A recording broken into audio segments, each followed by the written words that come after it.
So, I visited another church today. I didn't go to my church. And it was good. It was good for a change. So, I'm treating myself. I'm having Hakka. And this looks like Hakka's new box. I don't know if it has more or less. This is the $44. One side, one main. I'm not gonna do a mukbang, and I'm feeling like I want to do that.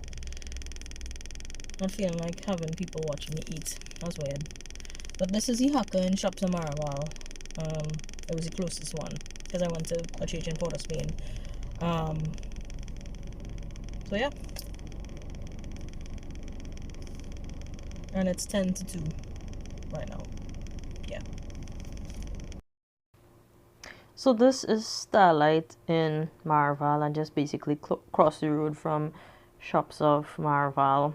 And for the longest while, I wanted to do a review of baby products. This is one of the products, Dream Baby, and there are a whole heap of stuff like door grippers and cupboard latches and doorknob holders, things to cover knobs on the stove, just things in general for baby proof in your home. So let me know.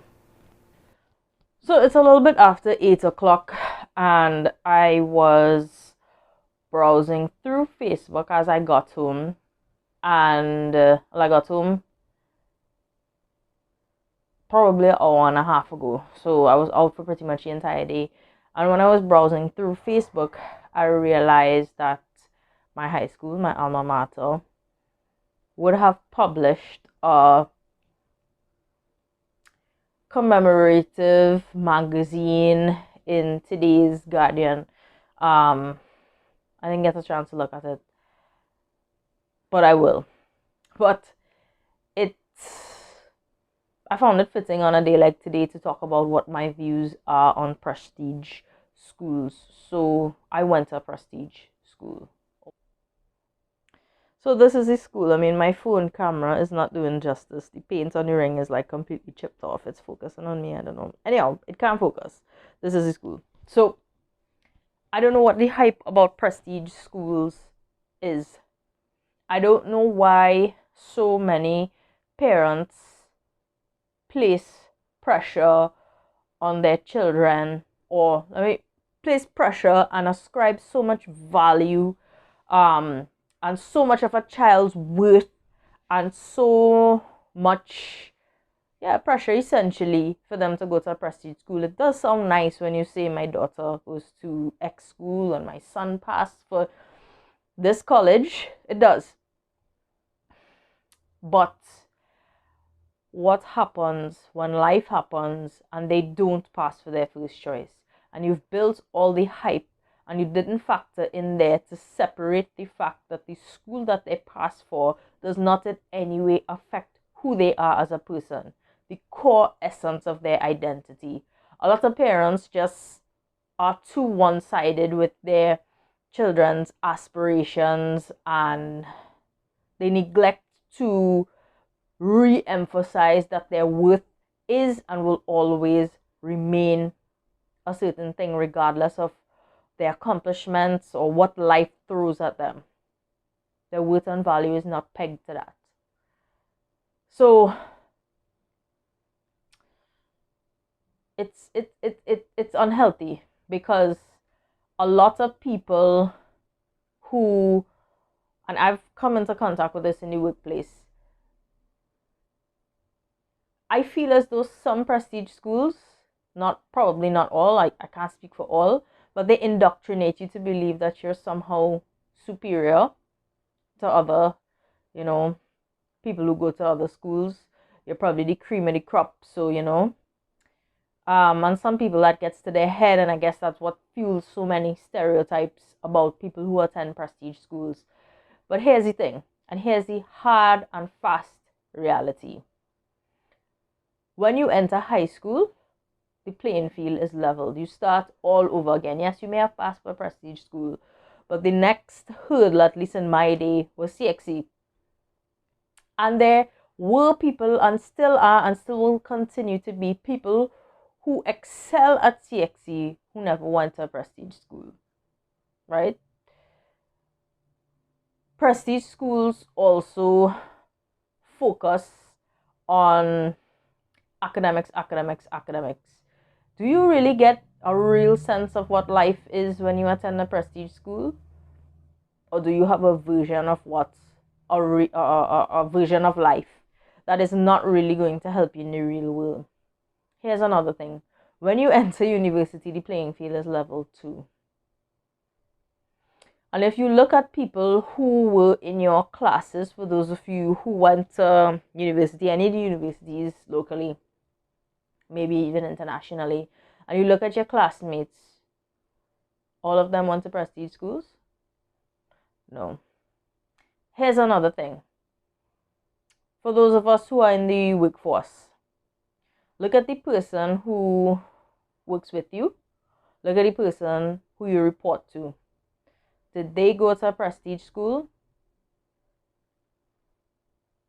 I doubt. Ask yourself this.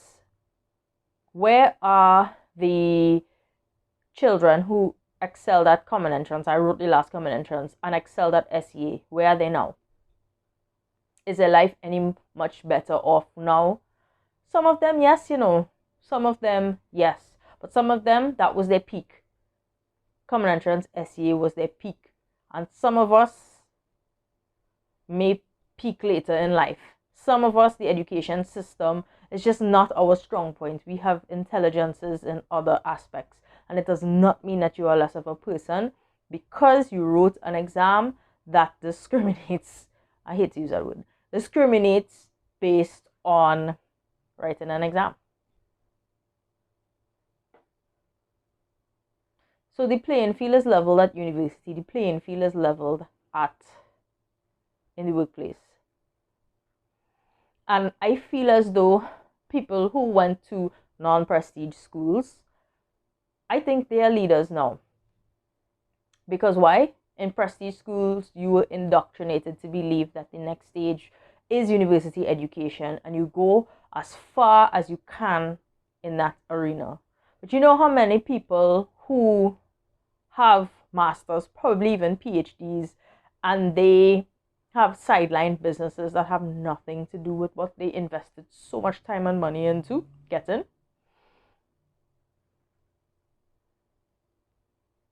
So something is wrong. Something is wrong with that whole system. I am not downplaying excellence. I'm not downplaying aspiring to do something or aspiring to come first in class or anything like that. No. But I'm challenging what we've been indoctrinated with as a measure of success from where 11-year-olds, 10-year-old, 11-year-olds, probably up until in our 20s. A lot of people who have businesses and are making tons of money did not go to school, did not ascribe to this system that we have been told is the path that we should go on. So yeah, I say all of this to say, just stop to putting so much pressure on your kids to just excel. Yes, let them go through.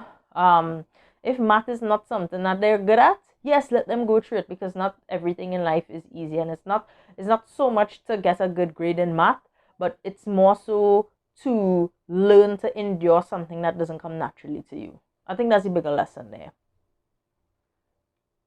But equally, expose them to as much things as possible, and whatever they're good at, let them know that they could be involved in something that they're good at, even though it's not academically inclined. That it's something productive and something hopefully one day that they could earn a living off of. Let them explore and exploit and reach the climax of whatever they're passionate about, and see how far being pushed in that direction will take them. But at the same time, expose them to things that they're not good at, which may not be academics. Yeah, just don't box people picnic in. Like, the world is changing. If COVID didn't teach you that, like, wow.